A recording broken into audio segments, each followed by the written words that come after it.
नमस्कार, मैं CS पीयूष जैन स्वागत करता हूं आपका हमारे हिंदी यूट्यूब चैनल टैक्स की ability with CS Piyush Jain पर। चलिए शुरू करते हैं।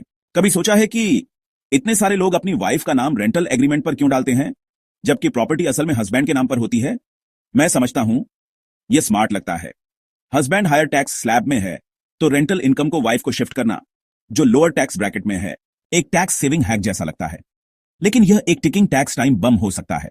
इंडिया के इनकम टैक्स एक्ट का सेक्शन 22 साफ कहता है, लीगल ऑनर जिसका नाम प्रॉपर्टी पेपर्स पर है या जिसके पास वैलिड पावर ऑन अटॉर्नी है, उसे रेंट पर टैक्स देना होगा, चाहे पैसा कोई भी रिसीव करे।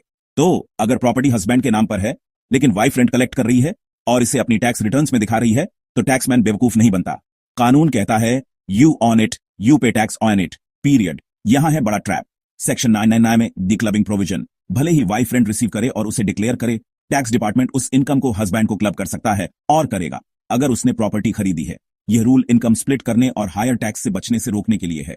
तो अगर आपको लगता है कि आप क्लेवर बन रहे हैं, trust me, law is one step ahead. अब नए टैक्स कॉप AI।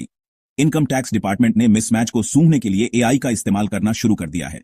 3 बड़े तरीके। पहला, टीडीएस रिकॉर्ड्स। 8% टीडीएस और बायर के पैन लिंक मिसमैच पर AI फ्लैग करता है।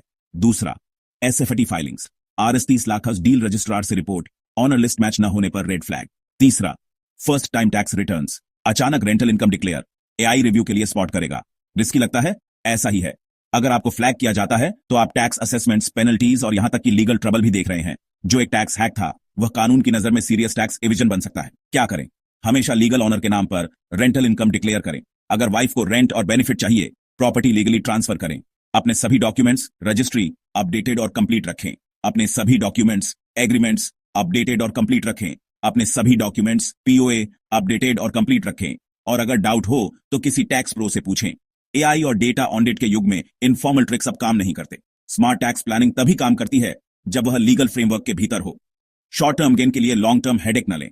अगर यूजफुल लगा, लाइक, किसी के साथ शेयर करें जो इन ट्रिक्स के बारे में सोच रहा है, और ज्यादा स्मार्ट मनी टिप्स के लिए सब्सक्राइब करें।